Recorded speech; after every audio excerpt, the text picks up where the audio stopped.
Oke sahabat, Sugeng Enjang untuk mengisi kegiatan di minggu pagi ini kita akan belajar membuat kompos ya.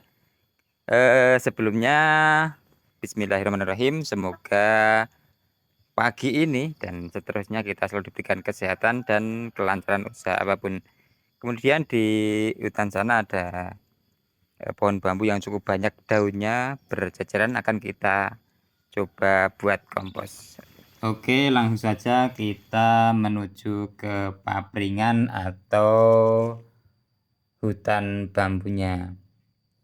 Karena ini tanah milik orang tua, jadi nggak perlu minta izin ya, karena memang juga tidak dimanfaatkan. Di sini terlihat daun-daun bambu yang berserakan ya. Yen ing tawangon lintang cahayu. Menurut beberapa sumber yang saya baca, daun bambu memiliki kandungan zat aktif berupa flavonoid, polisakarida, klorofil, asam amino, vitamin, mikroelemen, fosfor, dan kalium. Untuk unsur hara yang dibutuhkan, kenapa saya memilih kompos dari bahan daun bambu? Ternyata daun bambu ini memiliki unsur hara fosfor dan kalium yang cukup tinggi, yang mana dua unsur tersebut dibutuhkan pada masa vegetatif atau masa pertumbuhan. Berikut juga generatif juga sebenarnya juga membutuhkan ya. Nah, kita kumpulkan terlebih dahulu untuk daun bambunya, tapi karena dekat hutan ya, ini hutan ya. Kemudian biasanya memang di sini sering ada ular, baik yang sering saya jumpai itu weling ya. Beberapa juga ada kobra Jawa ya, tetap harus hati-hati, takutnya nanti ular-ular tersebut atau sawar tersebut bersembunyi di bawah daun. Kemudian menurut beberapa sumber lagi, daun bambu ini mengandung unsur silika yang mungkin kalau kita pergi ke toko pertanian kita bisa melihat bahan silika yang dijual secara khusus ya. Kemudian yang tidak kalah terkenal lagi adalah kita kadang mengambil humus bambu untuk sebagai starter pembuatan jakaba ya. Atau beberapa juga mengatakan ini mengandung trichoderma. Insya Allah nanti detailnya akan kita buatkan videonya. Jadi sahabat tidak perlu repot-repot mencari informasi kemana-mana. Kita akan usahakan rangkum ke dalam video yang kita buat. Nah, ini setelah semua terkumpul, kita akan bawa ke tengah-tengah karena lokasinya hutan bambu ini berada di sebelah selatan. Kemudian nanti akan saya mix juga menggunakan kotoran sapi yang lokasinya berada di sebelah utara. Jadi kita ambil tengah-tengahnya.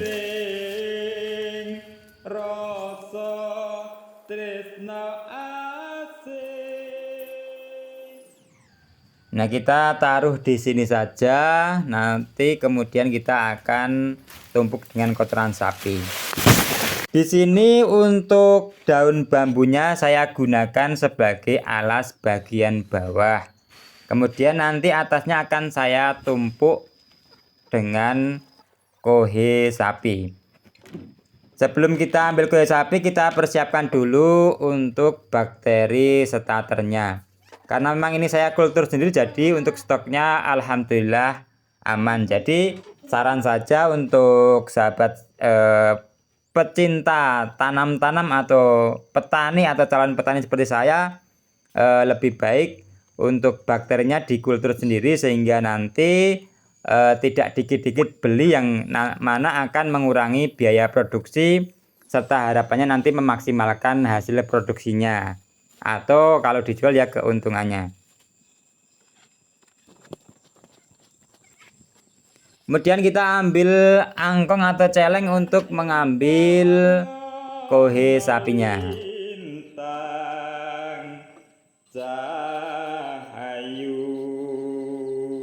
Dalam satu bak angkong ini bisa diisi sekitar sampai 6 bak plastik kohe sapi. Kebetulan karena ini juga tidak dimaksimalkan, cuman dibuang ke jembrungan atau ke jurang ya. Jadi stoknya cukup melimpah untuk kohe sapinya. Kohe sapi sendiri juga mengandung unsur NPK yang cukup ya. Juga ada kalsiumnya, kaliumnya, besi, serta untuk yang bau biasanya pakai ada amoniaknya ya. Yang mungkin kandungan ini ya sama kayak pupuk-pupuk NPK saja, mungkin persentasenya yang berbeda. Tapi kali ini kita memang ingin memaksimalkan apa yang ada di sekitar rumah, terutama untuk menekan biaya produksi, serta harapannya adalah untuk memiliki produk-produk organik ya, kalau bisa ya full organik. Nah ini kita tumpuk 2 angkong atau sekitar 10 bak plastik ya untuk kohe sapinya. Di sini ternyata tumbuh uret-uret yang terbawa tadi. Ini biasanya akan makan tanaman ya kalau uret seperti ini, maka kita buang nantinya untuk pakan lele. Kemudian ini saya tambah juga untuk atasnya menggunakan bonggol pisang, karena ini kemarin pisangnya udah dipetik dan masih belum dimanfaatkan. Untuk bonggolnya kita tebang dan akan kita tambahkan sebagai media pembuatan komposnya. Untuk spill sedikit kandungan kompos ini dari beberapa sumber yang saya baca, itu juga mengandung unsur NPK yang cukup banyak, yang mana unsur-unsur tersebut digunakan ya untuk atau dibutuhkan pada masa vegetatif maupun generatif. Juga terdapat unsur karbon organik yang mana ini merupakan sumber energi bagi organisme tanah. Juga nanti gampangnya ya memicu kesuburan gitu ya. Nanti insya Allah untuk detail-detailnya seperti yang saya katakan di depan tadi adalah akan saya buat rangkuman per item supaya nanti dulur-dulur dengan mengunjungi channel YouTube ini bisa mendapatkan berbagai informasi.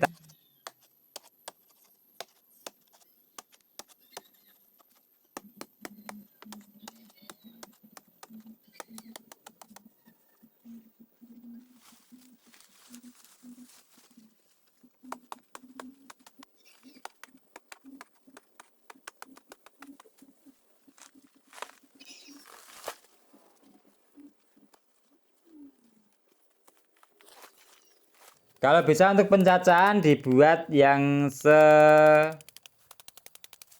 mungkin ya, supaya nanti memudahkan untuk pelapukannya. Tapi nanti setelah berapa waktu akan kita buka dan kemudian nanti akan kita aduk ya, supaya nanti lebih muket. Sebagai skala petani rumahan atau micro farming ya, yang mana tentu saja terus terang mengalami keterbatasan dari berbagai sisi, maka kita manfaatkan jurnal-jurnal yang sudah banyak beredar di internet. Karena untuk meneliti sendiri kemarin saya diinfokan hanya untuk mengetes satu, bukan hanya sih, tapi karena itu adalah merupakan ilmu ya, itu memerlukan dana sekitar 150 sampai 200-an untuk mengetahui satu unsur saja.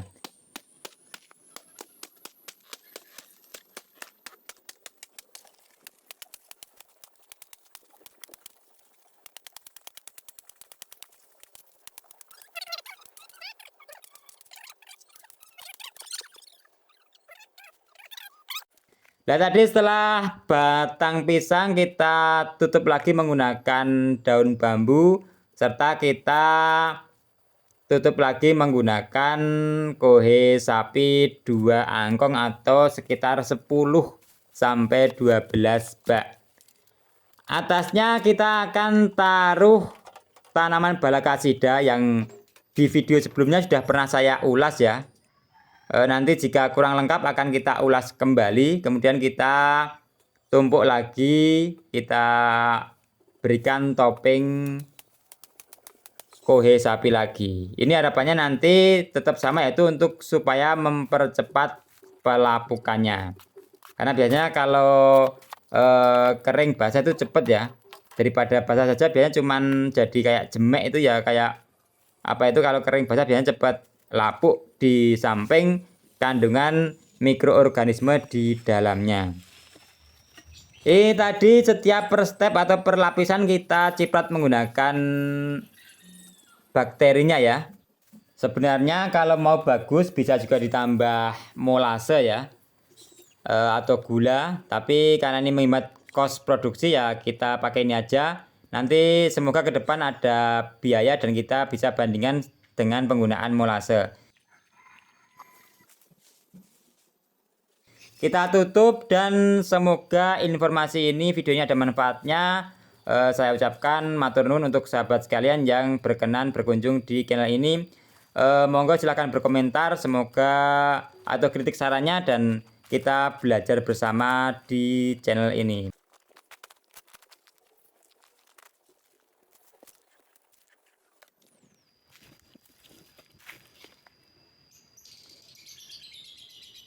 Matur suwun, sampai berjumpa lagi.